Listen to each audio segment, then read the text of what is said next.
Hello friends, Tom Downey here on Chat Sports for some NBA coverage. The NBA draft is only a few days away, so we've got some interesting draft rumors around, some possible trades, and some notable players as well. So we got all kinds of coverage here for you. We'll begin, well, where else we're going to begin right now other than the New Orleans Pelicans. They could trade the number 4 overall pick. ESPN reports that teams have expressed significant interest in that number 4 overall selection. Of course, that is what the New Orleans Pelicans got as part of the very large Anthony Davis trade, including Lonzo Ball and other players there.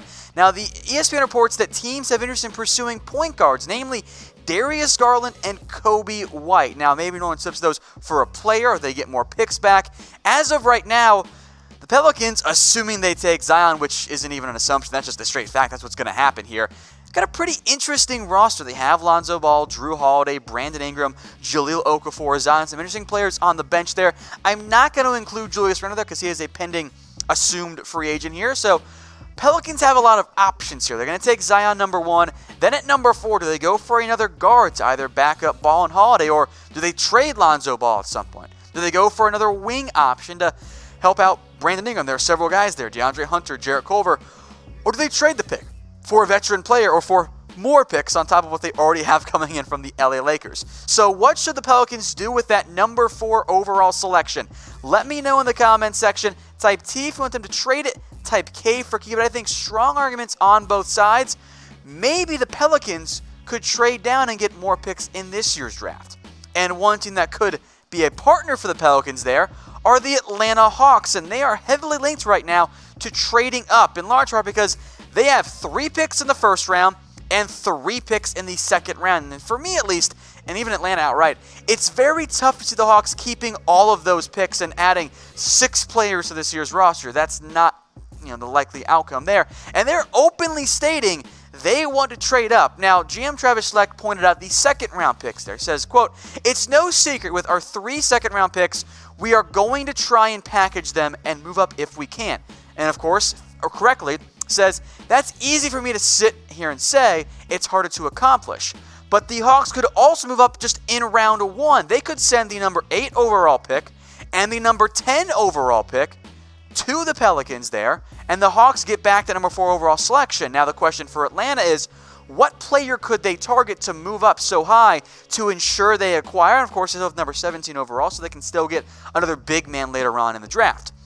One player to watch out for here is not Jarrett Culver, it's actually DeAndre Hunter. The reports are, from ESPN, that the Hawks are very high on Hunter, and in fact, they're the only team that DeAndre Hunter has worked out for so far in this pre-draft process. Now, why the Hawks might need to move up to get him, he could go 4, could go 5, could go 6, and at 5, Cleveland Cavaliers head coach John Beilein is very high on DeAndre Hunter. Now, that does not mean the Cavs will take Hunter, but it is a fear for the Hawks if they really truly want to get the talented 3-and-D wing out of Virginia. And I think for the Hawks, Hunter would be a really good fit, so too would Jarrett Culver, but Hunter would be a fantastic fit in the way this roster is currently constructed. They have Trae Young, they're high on Kevin Huerter, they have, I guess, Alex Len for now at that center position. John Collins is a talented and developing young player at the power forward spot, and they do have some other wings like Alan Crabb and DeAndre Bembry potentially, but do you want Kent Bazemore starting? Not necessarily on that front. So if you're the Atlanta Hawks, that sets them up in position to take Hunter or Culver, whomever they end up getting there. And that's a really promising trio at guard and forward. Trae Young, we know, is an incredibly talented player. Could have won Rookie of the Year, although I think he ends up finishing second on that run behind Luka Doncic. Kevin Huerter as well. Then you bring in Hunter, you can maybe draft a big later. All of a sudden, Atlanta is in really good shape. Now, the Hawks are not the only team that might be looking to move up in the NBA draft, and we'll break down that rumor after this break on YouTube. The Charlotte Hornets could also try to make a move up in the draft. They have, per local papers in Charlotte, they have explored trading up in the draft, which I find interesting. They have pick number 12 right now, number 36, and pick number 52. The problem is, pick 36 and 52, you package those both together, that's not going to move you that far up. And frankly, for Charlotte, you might be better off keeping those picks and just staying put at 12. And more importantly, the Hornets, lack the quality player assets to actually help themselves move up the draft board. Assuming they keep Kemba Walker, of course, that sinks all of their money. They're already maxed out anyway in terms of the salary cap. I like Malik Monk. Nick Batum is a bloated contract. Bismack Biyombo is a bloated contract. Marvin Williams is maybe not the most bloated. And then, is anyone going to have interest in Devontae Graham and Miles Bridges or Michael Kidd-Gilchrist, given his contract? Dwayne Bacon, Cody Rizzo, maybe Miles Bridges, but wouldn't you want to see and hope that he develops? So for the Hornets, I'm sure they have interest in moving up, but like the Hawks GM said not that long ago, wanting to move up and actually moving up are two very different and often far more difficult things. Frankly, for the Hornets, I think their number one priority is figuring out if they should give a max contract to Kemba Walker. Let me know what you guys think. Type 1 for yes, type 2 for no. On the obvious yes side, Kemba's a fantastic player, he's worthy of a max contract, and the Hornets get significantly worse without him on the roster. But on the no side, and it's not even about Kemba, it's about how far can the Hornets actually get with Kemba Walker. I think their ceiling, barring a Pascal Siakam type draft pick, which is frankly unlikely given the way the Hornets have drafted the past few years, unless they get that type of player quickly, I think they're capped at being a 7-8 seed. With the way their contracts are set up, with the way the young players haven't developed yet, maybe it makes more sense for the Hornets to say, Kemba, you're great, we love you, go get paid somewhere else, but in the meantime, we kind of need to tank and embrace. Let me know what you guys think, though, in the comments section.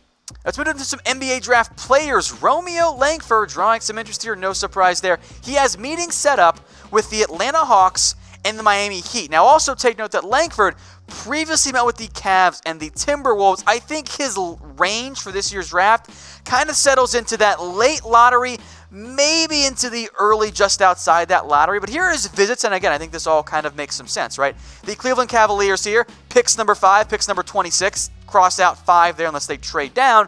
Maybe they're just doing their due diligence for number 26. The Hawks, 7 and 10 feels a little bit early, but if he's there at 17, well, maybe that makes some more sense. Minnesota, 11 kind of feels like the upper echelon of his range. The Heat at number 13, that could actually make some sense. And then some other teams look to link to Langford by The Athletic. The Hornets at 12, the Pistons at 15, and the Magic at number 16. I think that kind of general range there, 12, 16, maybe 17, that feels about like the right range for Langford. Maybe a little bit higher. I'd be surprised if it was any lower, but I think that is the proper range for Romeo Langford. So, folks, let us know in the comments section, what team do you think will draft Romeo Langford? Is it going to be the Pistons, the Heat, the Hornets, somebody else we didn't even mention? Let us know in the comments section what team you think will take Romeo Langford. And also, folks, hey, make sure you're subscribed to us on YouTube. We'll get that up at the bottom of your screen there. Live NBA draft coverage. If you want to find out first where Langford gets drafted, well, go click that button. YouTube.com/chatsportstv. That is the link there. We'll get that up here. Live NBA draft and free agency coverage on Chat Sports. There it is, youtube.com/chatsportstv. We'll be live for the entire NBA draft coming up on Thursday, and I'll let you guys in on a secret. We'll tell you the picks before the major TV networks actually do. So make sure you're subscribed, youtube.com/chatsportstv. Let's talk more draft players here. How about my friend Jimmy's favorite player's name in this draft? Goga Bitadze. Got that one right. Finally took me long enough there. He's taking multiple visits and workouts for top 20 teams. So for Bitadze, I think he goes top 20. I would be surprised if Goga did not go in that top 20 range there. He's 19 years old, been playing professionally for quite some time, and I think the visits and workouts, at least to me, are a pretty clear indication of his general range. The Hornets have brought him in for a workout at pick number 12. The Boston Celtics, who own pick 14, 20, and 21, they got several needs to take Goga if they want there. The Pistons 15 make a little bit less sense for me, at least given that they have Blake Griffin and Andre Drummond. That isn't an ideal fit for me. And of course, you know how good the Spurs are with overseas players there at pick number 19. So there's some interesting teams to watch out for Goga. Now, speaking of big men, could Tacko Fall be heading to the LA Lakers? We'll break down that in a second, but first, a break here on YouTube. Let's move then to Tacko Fall, and I know he's a popular name. It's not going to go round 1, guys. I'm sorry.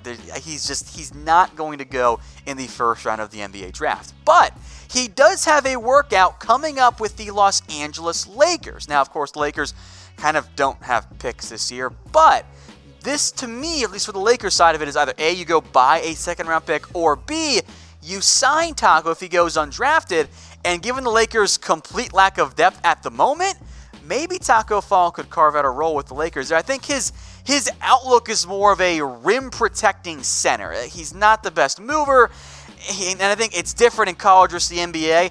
In college, Tacko Fall could just plant himself in the paint. That's not going to work in the NBA. And he's not going to be a superstar player despite his incredible size. But I do think there's a chance, and maybe even a likely chance, that Fall can carve out a decent role player on a team. He's never going to be a Dwight Howard prime-type player. But there's, I think, a spot for him in the NBA. So, folks, let us know in the comment section. Will Tacko Fall be drafted? Type Y for yes, type N for no. And you Lakers fans out there, make sure you're subscribed. YouTube.com/LakersTV. Got all of our Lakers coverage up there all in one spot. It's the best Lakers channel out there and growing very quickly there. But again, let us know if you think Tacko Fall will be drafted. Quite frankly, I kind of expect that almost all of you are going to type in Y for this. But let me know if I'm wrong there. Y for yes, N for no.